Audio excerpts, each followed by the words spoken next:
क्या आपको भी लगता है आरजेडी गानों की वजह से सत्ता में नहीं आई? अगर ऐसा है तो आरजेडी का सरकार बिहार में 20 साल से नहीं है। आरजेडी पे गाने या यादवों पे रंगदारी गाने पिछले 4-5 सालों से चल रहे हैं। बाकी 15 साल आरजेडी किस वजह से हारी? माननीय प्रधानमंत्री मोदी जी जिस गाने का जिक्र किए कि मारब सिक्सर के 6 गोली छाती मेरे, इस गाने का और आरजेडी का क्या संबंध है? इस गाने का और आरजेडी का क्या संबंध है, ये मुझे बताइए आप लोग।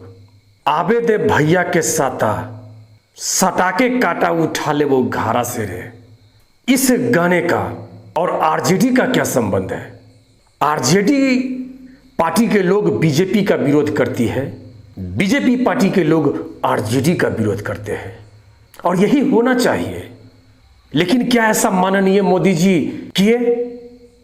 क्या वो अपनी भाषण में आरजेडी के खिलाफ में बोले? नहीं बोले। उन्होंने इन 2 गानों का जिक्र किया जिस गाने का कहीं से भी दूर दूर तक आरजेडी का कोई लेना देना नहीं है।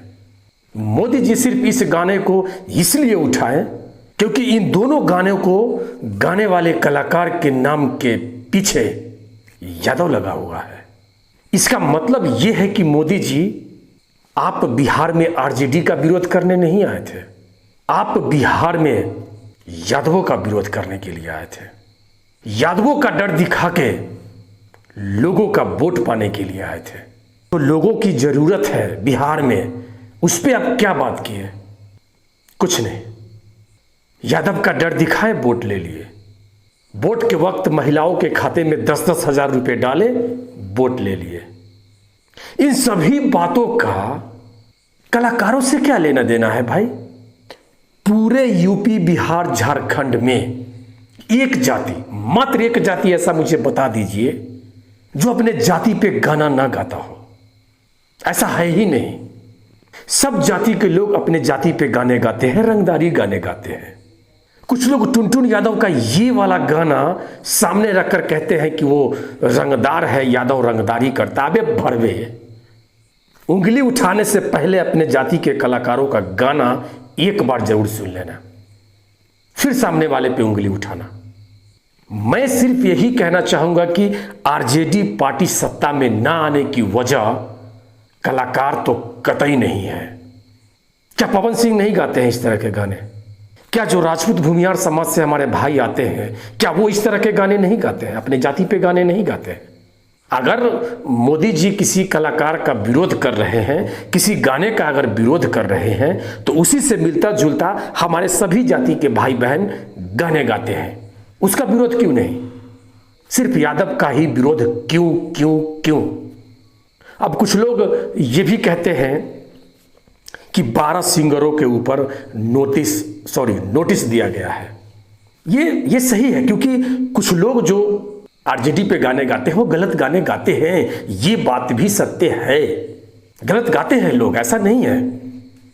और वो गाते सिर्फ इसलिए है ताकि उनका दाल रोटी चल सके, उनका घर चल सके। लेकिन इन बातों से सामने वाले का क्या नुकसान हो रहा है उससे उनको कोई फर्क नहीं है, उससे उनको कोई लेना देना नहीं है। उनका गाना चलना चाहिए, उनका दाल रोटी चलना चाहिए। अब ये मुझे बताइए कि आरजेडी के मंच से सोनम शर्मा ये गाना गाए थे कि ना गले वाला दाल है रे, हम यादव जी के माल है रे, तो ये भी गलत है। और इनके जवाब में ये क्या गाए? ना तू गले वाला दाल है गे, तू आरजेडी के माल है गे। वहीं पे इस महिला को सैंडल निकालना था और इस कलाकार के मुंह पे चपाक से दे देना था, बट ऐसा नहीं हुआ। किसी ने सोचा भी नहीं था कि बिहार में वोट पाने के लिए लोग इस हद तक भी गिर सकते हैं। किसी ने नहीं सोचा था।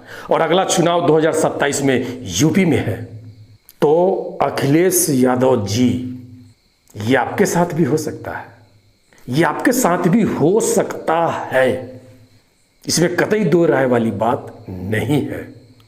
तो आप पहले से सचेत हो जाइए और जो भी, चाहे किसी भी जाति के लोग हो, वो बीजेपी के सपोर्टर हो, आरजेडी के सपोर्टर हो, एनडीए के सपोर्टर हो, जनसुराज के सपोर्टर हो, अगर आप किसी पार्टी का प्रचार ही करना चाहते हैं तो अच्छे गाने गाइए जिससे पार्टी का नाम हो, चाहे वो किसी भी पार्टी पे गाने हो, उससे पार्टी का नाम होना चाहिए। ऐसे गाने तो बिल्कुल नहीं होने चाहिए, बिल्कुल नहीं। लेकिन आप लोग जो ये कहते हैं कि गानों की वजह से आरजेडी हार गई, तो आप गलत हैं, आप गलत हैं। बिहार में महिला वोट बैंक है और आपने उसे ही खरीद लिया, फिर क्या होगा? फिर तो रिजल्ट ऐसे ही आएंगे ना। अगर जो लोग ये कहते हैं कि गानों की वजह से आरजेडी हार गई, तो प्रशांत किशोर ने या प्रशांत किशोर के पार्टी ने तो ऐसा गाना नहीं गाया था। उनकी एक भी सीट नहीं आई, उनके खाते तक नहीं खुले। इस पे क्या कहेंगे आप लोग? हमारे मुकेश सहनी जी, वो कौन सा गाना लेकर आए थे? उनकी भी सीटें नहीं आई। ये भरम निकाल लीजिए, ये भरम नहीं, ये यादवों से जलन है, ये यादवों से जलन ही है। आप करें तो रासलीला, मैं करूं तो साला कैरेक्टर ढीला है। बाकी आप लोग क्या सोचते हैं इस मुद्दे पे, इस बात पे, कमेंट बॉक्स में अपनी राय जरूर दीजिएगा। आपका भाई उस कमेंट को जरूर पढ़ेगा। और याद रहे, तर्क पे बातें कीजिएगा। ये फालतू का आकर के किसी को गाली दे देना, ये नहीं, तर्क पे बात कीजिएगा।